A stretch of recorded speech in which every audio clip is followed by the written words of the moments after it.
દ્વારકાધીશ. એવા સરસ મજાના છોડ છે, મસ્ત મજાના થયા છે ને. આ છોડ શેના છે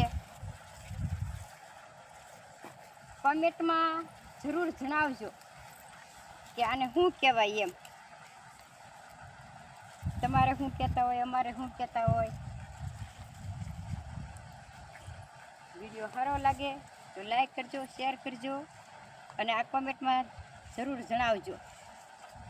મસ્ત મજાના છે ને. ફક્ત 100% બધા ખેતી કરતા હોય ઓળખતા જ હોય કે શું છે એમ, શેનો છોડ છે એમ. હા,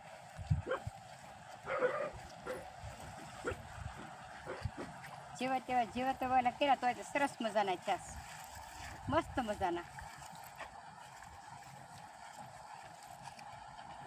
જય વિહળાનાથ.